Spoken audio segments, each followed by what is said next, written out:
And the second theory is the Diathesis stress model, which is quite widely used in psychology and psychiatry to explain how mental orders develop.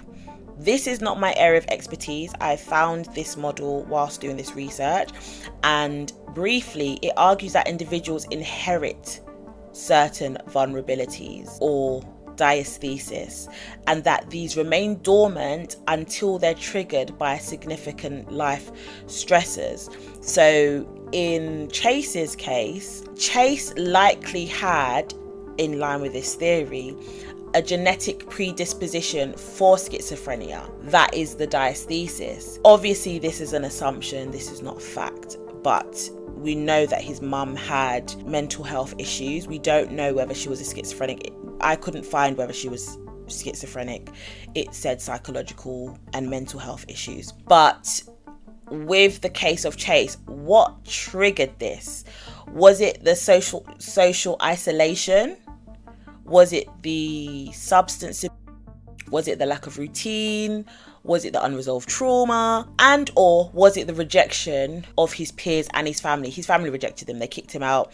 He could not maintain social relationships, physical relationships, romantic relationships.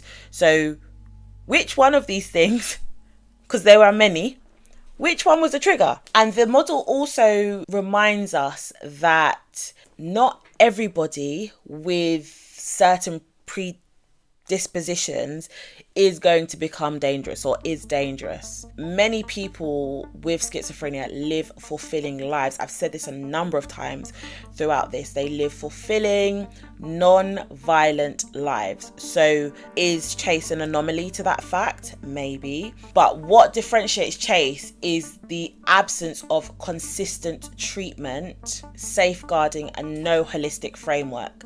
Now, I say that's what differentiates him. However, I'm also going to caveat this by saying there are other people who live fulfilling, non-violent lives who haven't had consistent treatment, who haven't been safeguarded, who haven't had a holistic care framework, and maybe their lives aren't fulfilling in that sense.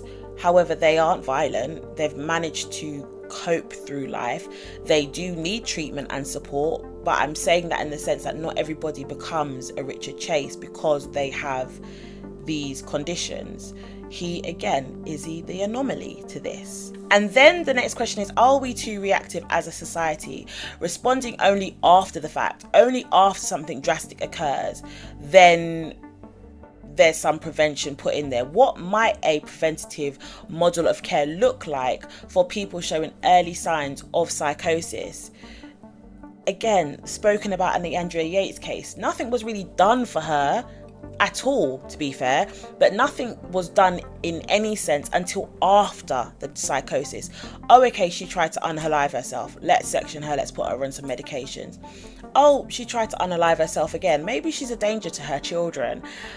And then the husband arranges for the mum to come when he's at work, but doesn't think about the time period between when he leaves for work and when he goes to work. Again, no prevention. She should have been there before he left to go to work. And then by then it was too late. What does early intervention look like?